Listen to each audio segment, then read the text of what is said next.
One of my favorite aspects of the Song of Ice and Fire miniatures game is the tactics board. This addition to the game represents the backroom deals and political intrigue happening at King's Landing. And pairing this with military tactics allows players to pull off devastating combos. I don't think there's anything wrong with the design of the tactics board. I just want something a little more epic to show what we are fighting for. Back in 2017, I backed the Kickstarter for this game, and one of the exclusives was this giant Iron Throne token. I've had the idea for almost 8 years now to put this Iron Throne to use by making my own Red Keep inspired tactics board, and now is the time to finally do it.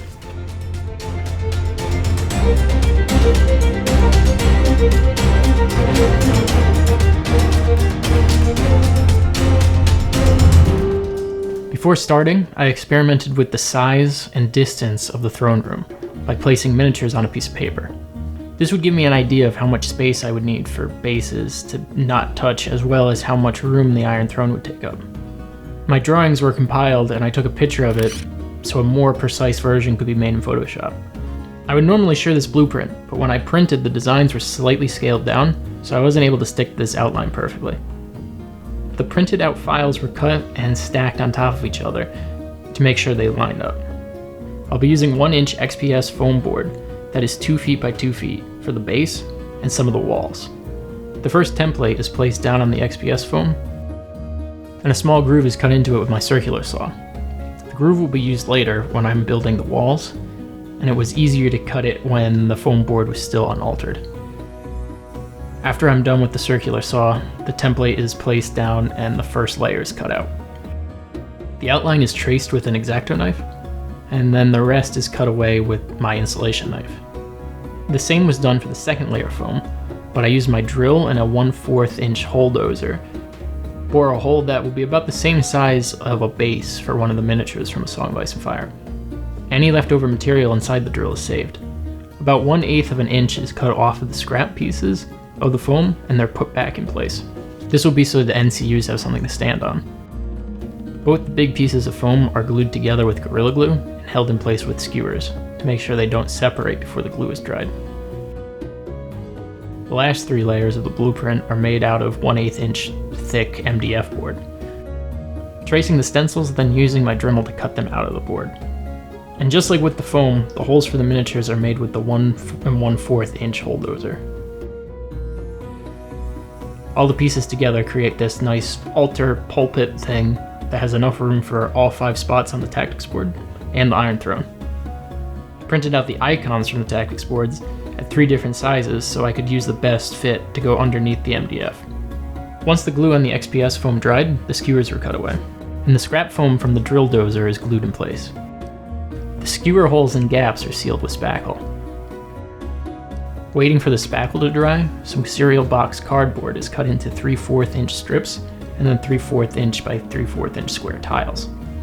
I'm using the glossy side of the cereal box, so when it is painted, the tiles will look shiny. The squares are dry fitted to make sure that they will fit correctly, and the bottom row had to be folded to cover the double layer of MDF. With everything in place, the first row of cereal box tiles could be glued down. After finishing a row, I gave myself a guideline for the next one. Any cardboard that crossed over the line was cut away. The tiles for the rounded stairs had to be cut on an angle, and the tiles that covered the holes had to be cut away from the other side. With all the tiles in place, the base of the throne room is finished, and I can move on to the next step. Enemies everywhere. We're surrounded by traitors. How do we proceed? To put down a floor, I will be using texture rollers. These are 3D printed. I got them on Etsy from a seller named Patrick Miniatures. Supposedly they can work directly rolling them on the XPS foam. I pressed pretty hard and was able to imprint the pattern on the foam, but it looked a little faint. It might look better with paint. To build the walls for the left and right side, I wanted there to be windows, small enough to not be unrealistic, but still big enough to jump out of after a bad dice roll. I drew some rough outlines on paper, then made a more accurate template in Photoshop. To save space, these walls will be made out of foam core, and to keep the walls from warping, the template was designed for 3 pieces of foam core. I just happened to have this foam core with an adhesive side. This helped save some time as I was able to cut the templates out and press them directly into the foam core. 3 pieces are glued together, and 1 inch of space was left for each of the bottom pieces. The rest of the walls were measured and cut out of the XPS foam. The back wall needed to have two 45-degree corners cut into it. This was done by using my speed square to find the angle, and then I had to very carefully cut straight down the foam. It may not look like it, but insulation knives are wicked sharp and designed to stay sharp. And if you're not careful, you could really cut yourself, or worse. After cutting the back wall, the red keep is starting to take its shape. To texture the foam core walls, I'll be using a method I learned from watching Blackmagic Craft. Jeremy uses acrylic caulk to cover foam core, then runs over it with a texture roller to instantly give a surface design. This is an awesome idea, and the caulk dries very hard and holds the detail of the texture roller. If you want to try this yourself, just make sure your caulk is acrylic and not silicone. The texture rollers and any spilled caulk are easily cleaned up with water.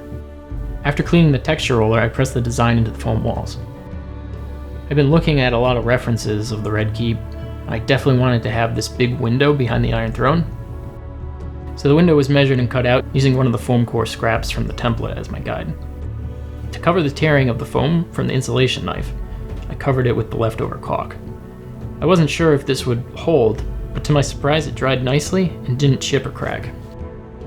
With this knowledge and just liking the way the texture looked and the caulk better, I went back and retextured everything with the acrylic caulk.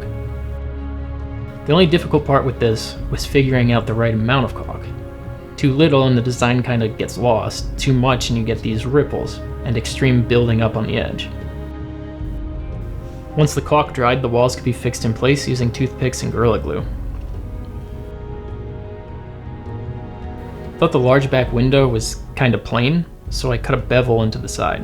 Depending on what era it is in Westeros, the window can sometimes be different, so I decided to go with the 7-pointed star. This represents the Faith of the Seven and was commissioned by King Joffrey. The frame was designed in Photoshop and mounted to 0.5mm polystyrene sheet, or plastic card. Polystyrene is really good for cutting fine details, and the finished result looks great after it was spray painted black. I also spray painted the tiled steps up to the throne. A shelf for the window was cut into the back of the foam, and the beveled edge was covered in caulk.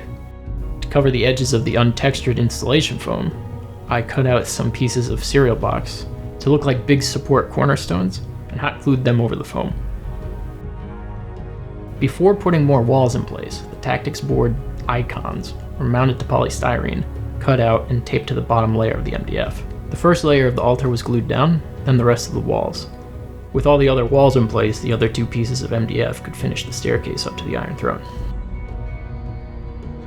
Next, using painter's tape, I make a stencil for a piece of foam core to help blend the edges of the walls.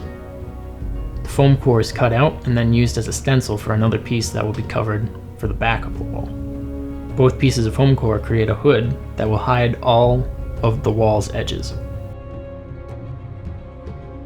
Liking the way that looked, I cut a strip of 3mm thick foam sheet and paired that with 1/8 inch polystyrene tube to create a baseboard molding to hide the seam between the walls and the floor. A piece of scrap ornamental molding was used where the tiles meet the back walls.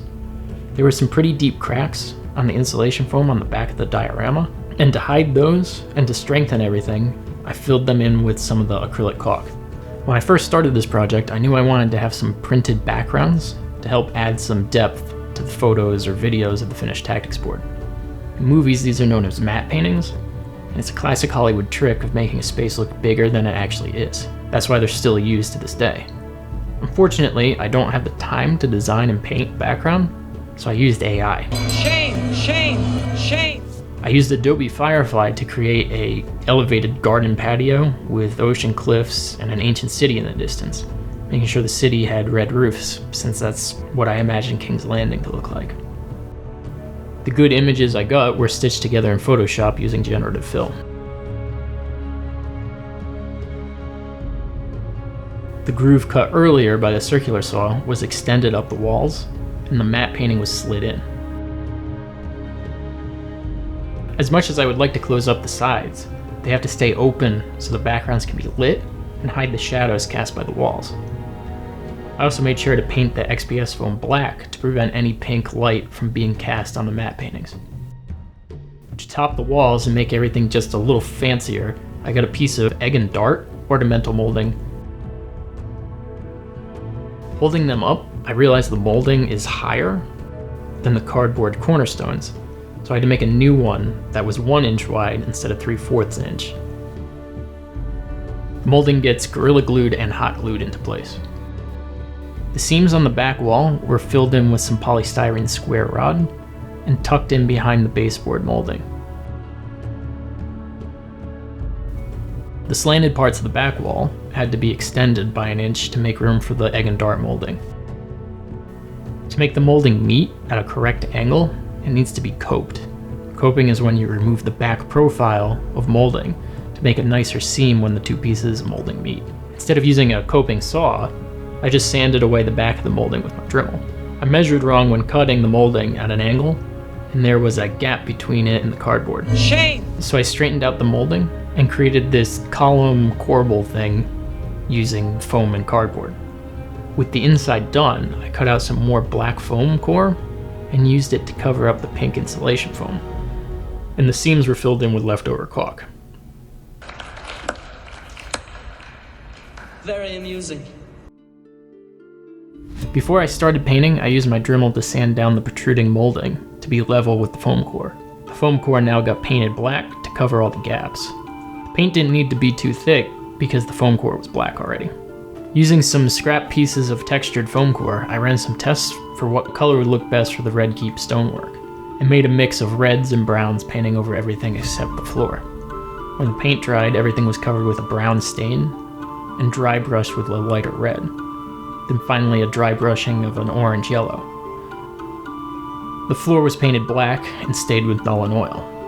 I went back and picked some of the tiles and painted them different shades of gray. I left the tile floor of the altar as is because it had become naturally weathered because of all the sawdust and debris that had fallen on it. The Iron Throne, being the centerpiece of the entire project, needed a little bit more than just a silver spray paint job. The seat was primed black and then given a zenithal highlight with white. Then using my airbrush, lead belcher with different tones of blue, green, and red were sprayed over the swords to give them an oil slick kind of finish. The throne was then stained with Nuln Oil and some highlights were picked out and dry brushed on. To attach the throne, I glued magnets into the floor and the throne plastic. This way it can be somewhat collapsed for storage. I felt like the diorama needed one more thing to really tie it together, so I made some Joffrey banners out of leftover plastic card. To create the waves in the banner, the plastic card is carefully held over a candle to force it to melt. Once it cools, it's primed and painted with a lion and a stag. I attached the banners to a magnet on the wall so that the banners could be switched out depending on what era the game was taking place in. I still wasn't satisfied and decided to cut a small heptagon from a scrap piece of my colored gels from my studio lights and glued it to the back of the 7-pointed star behind the throne to give it a stained glass window effect. The very last thing I did was take a piece of ornamental molding and cover the bottom 2 inches of the insulation foam. This makes everything look nicer and gives it a distinguished finish. And with that, I can finally say the ultimate Song of Ice and Fire tactics board is now complete.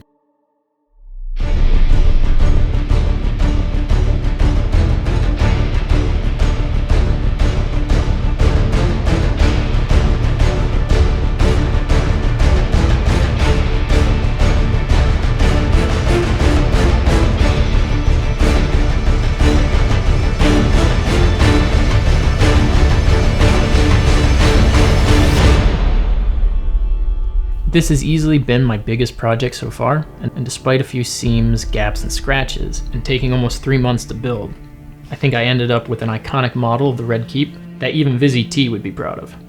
It's also perfectly 2 feet wide, so I could extend the floor leading up to the throne out, and have an area to the size of the new Cool Mini or Not Song of Ice and Fire tactics game when it comes out. Or I could play my own Song of Ice and Fire skirmish game that I've been working on. I call it Dragonfeast, and it is a modified version of the game Ravenfeast. It's still in beta right now, but if you're interested in being a playtester, download the demo rules from the link in the description, play the game as much as you can, and email me any feedback at dicelobster@gmail.com.